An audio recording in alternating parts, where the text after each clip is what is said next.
Hazard pay is in the third stimulus package and is back on, baby. But how do you apply for hazard pay? How will it be calculated? Who are the essential workers?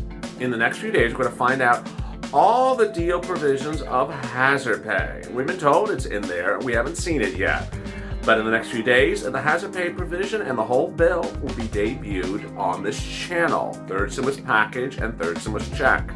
How do you calculate it? Is it $10,000? Is it $13 an hour from every hour you worked from the start of the pandemic to 60 days after it ends? Times the number of hours, whether it's full-time, part-time, and overtime? And who are the essential workers and who applies? All those big, exciting details we're going to find out right away. I'm very excited for you. Let's get ready to rock and roll with a throwback video explaining how to get hazard pay in this overnight LALATE throwback video on the very, very highly anticipated hazard pay.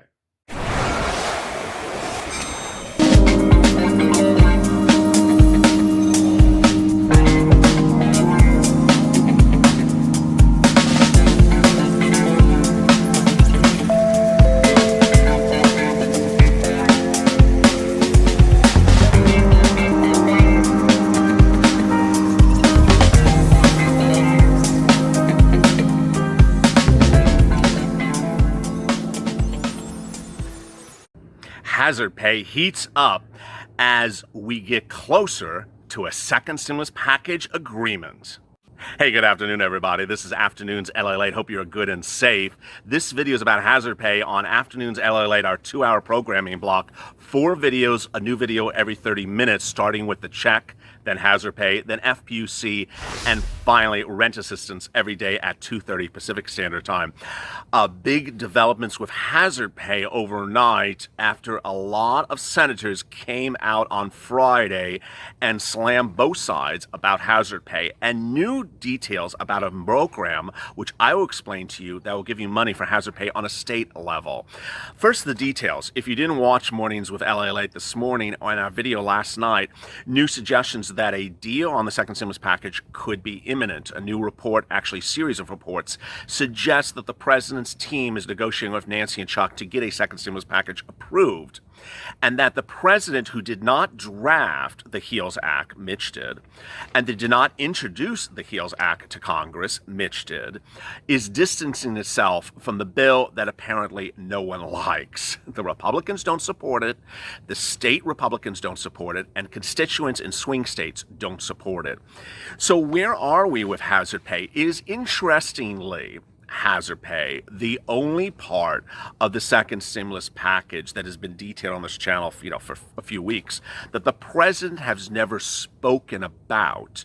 He has spoken in favor of all other 3 major provisions of the stimulus package. He has said, I'm in favor of stimulus check generous more than $1,200. I'm in favor of FPUC $600 a week. He said that on Friday. I'm in favor of rent eviction moratorium, which he said this week. He said it 2 weeks ago, and he said it 3 weeks ago before that.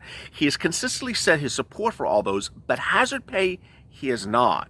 That caused a little bit of realm of confusion last Thursday as people like Bernie Sanders came out and said, the president is talking about supporting and funding and giving support to frontline workers, whether they are the police, whether they are nurses, whether they are people who are coughing on set, anyone that really is the core of the American frontline worker who he actually ran on his prior campaign based upon. He has always said his support is behind them, but he has never mentioned the word hazard pay. So what's going on? New suggestions overnight that Nancy Pelosi, Chuck Schumer have gotten offers from the White House via his administration to get this settlement done, to get the agreement done and get it done in the next few days. The agreement allegedly will mirror much of the HEROES Act, which includes hazard pay. As you know, the HEALS Act, which debuted on Monday, did not have hazard pay in it. How does hazard pay work? What is the calculation? And why is there still some confusion about how it's going to be administered? Let me go over that as well. Let me go over the administration of hazard pay, which really I had hoped, we would have had a hazard pay bill from the Republicans, and we would have discussed the administration of hazard pay, which the viewers of this channel have said has been a key issue, and it really is.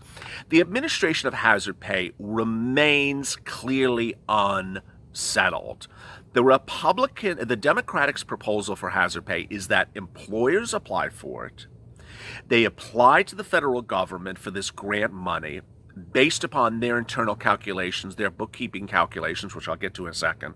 They get the money and then they give it to you as the employee.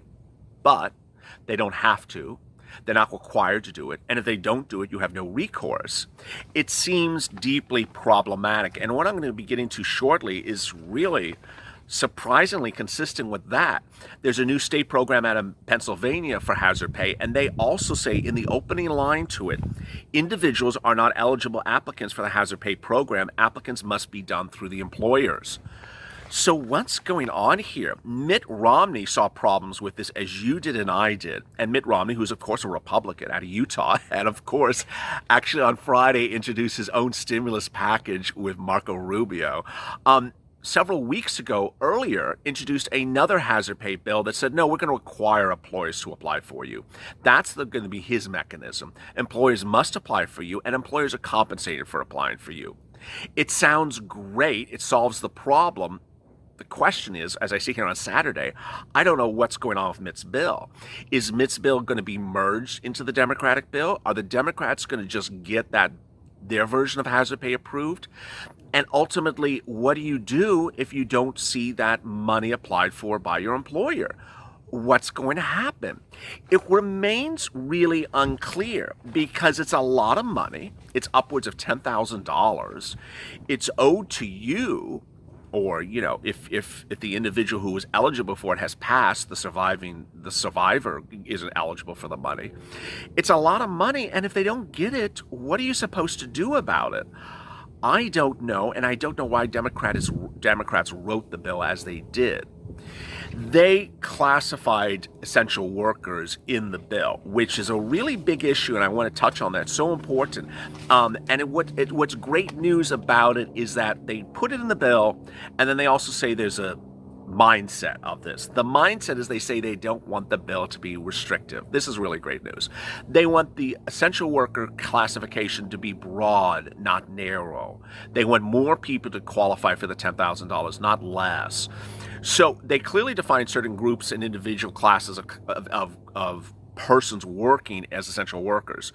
They are shippers, drivers, Uber, Lyft, warehouse, distribution, pharmacists, doctors, grocery stores, everyone in the grocery store, from the clerk to the back door to the shipper, anything from food delivery, anything that involves logistics. And then there's the gray areas, and that's a lot of the viewers of this channel and millions, tens of millions of Americans across the country. Anyone who worked during the pandemic, before the pandemic, or after or working to this day, Walmart, Costco, CVS, Target, Walgreens, Sam's Clubs. Those are the gray area people because they are clearly not grocery store Sam's Clubs. They're big box retailers, and they have pharmacies in them, but they're not pharmacies. So they have things in the business that qualify as essential places of work, but the business is not in the classification. So will the bill intend to comprise those essential workers? They're the gray area, but ultimately the employer doesn't apply for you. What's going to happen? Now, the calculation is relatively simple, and I've told you before, and it's even more important now. I really think, I did this check video earlier today, and I said, hey, start getting your non-filer on file. For hazard pay viewers, I'm telling you right now, start doing the hazard pay calculation. It's going to be relatively soon if this gets passed, so I want you to know how much you're owed. I don't want you to sit around and not know this number. It's based upon the following calculation, so pull out a pen and paper. Here we go. The amount of hours you worked from January, just start from January 1st. I don't remember the exact day in January, but it's about January 1st, all the way up to the present. It includes overtime, part-time, overtime, any hours you worked, any hours at an essential place of business which you think, based upon this video and other videos I've made, qualifies as essential work. Doesn't matter if you've been laid off, doesn't matter if you've been fired, doesn't matter if you have two places of work, but I want you to keep them as separate line entries. So if you have one at one grocery store and one at another grocery store, do the calculation, but keep them separately, because ultimately they'll send you different payments. They're not going to send them together. They're different bosses. They don't know what the other person's doing. So calculate out those number of hours. Next, and boy, I had the very first video of hazard pay, so I'm going to repeat it right now. I have a lot of viewers who are truck drivers. I have a lot of people that work on the hour, on the job. I have a lot of people that work by the project. They don't work by the hour. They're not paid on the hour. They don't bill on the hour. What you need to do is someone who said really well in the comments was, I'm a truck driver, I'm paid by the job, but I know how many hours it took me to drive the truck. You need to get that number out and calculate that, because this is very, very, very important. Ultimately, you may have a lot of different employers in this process. If you're a truck driver and you drove for 20 different employers, but these are hours you have to calculate out. You get all those hours, you put them in front of you, got them on a pen and paper, then the rest is very, very simple. Take that number and times it by $13 an hour. Finally get a number. The way it works is as an individual, not per job, but as an individual, you're eligible up to $10,000 if you made less than $100,000 last year as an essential worker. I have to make that clear, because I don't think I've made this clear before. If you have a lot of jobs you do in your life, and essential worker is one of them, but you do other jobs, it's $100,000 for essential worker work. So let's say, I don't know, you paint on the side, you're a painter, and you make $500,000 a year, but you also work at a grocery store, and you make, whatever. It's the grocery store you use for the calculation. So you get $10,000, up to $10,000 if you made $100,000 or less last year. If you made over $100,000 last year as essential worker, you get $5,000. Now, if you don't meet those thresholds, don't worry. What will happen is that you will get a check, if the employer applies for you, up to that threshold, and then going forward, you're eligible at $13 an hour. Pretty simple. The hardest part about this is getting those number of hours put in there and getting the employer to apply for you. Now, some states continue to roll out hazard pay to its citizens. We've been detailing Louisiana, we've been detailing a lot of states that have this hazard pay payout, and it's not, $10,000. It's not $2,000. But this one's actually one of the richest ones I've seen. I don't know if that's a correct adjective to use for this, but it's not $100, it's $1,200, and it's out of Pennsylvania. Pennsylvania at pa.gov launched a hazard pay program very shortly ago. Individuals may not apply, but again, the employers may apply. It's called the COVID-19 PA Hazard Pay Grant Program. It's a grant, it's not a loan, and it was established to help employers provide hazard pay to employees in life-sustaining occupations during the COVID-19 pandemic. Hazard pay is intended to keep frontline employees working in sectors that are vital to every Pennsylvania's existence. Amen. The program will help employers provide hazard pay for their employees to retain current employees. The reimbursement grant is for employers who will be offering hazard pay over the eligible program period. So who's eligible for it? Businesses, healthcare, nonprofits, and public transportation agencies. And certified economic development organizations may apply for funding for employers for any of the following industries. Here are the eligible industries: healthcare and social assistance, food manufacturing, food retail facilities, transit and ground passenger transportation, social services for eligible industries, and janitorial services to buildings and dwellings. What's interesting about this one is they make things clear. So that instead of the federal hazard pay bill, which I was talking about earlier, it talked about maintenance of buildings, which has been a very unclear term. This one actually says janitorial services. So you have to be a janitor. You can't be an electrician. And when we say food retail facilities, it means grocery stores. Additional details about eligible industries and employers can be found on the program. How much money do you get and how do you apply? So here we go. Applicants may apply for up to $1,200 per employee who are full-time. interesting. So this one's not for part-time employees, it's for full-time. The hazard pay must be paid to the eligible employee over the 10-week period of August 16th through October 24th as a $3 an hour hazard pay increase to their regular pay benefits. So again, this is also different. This is not a lump sum. The federal program is a lump sum based upon how many hours you've already worked. This is not a calculation based upon how many hours you have worked in the past. It's based upon how many hours you're working going forward.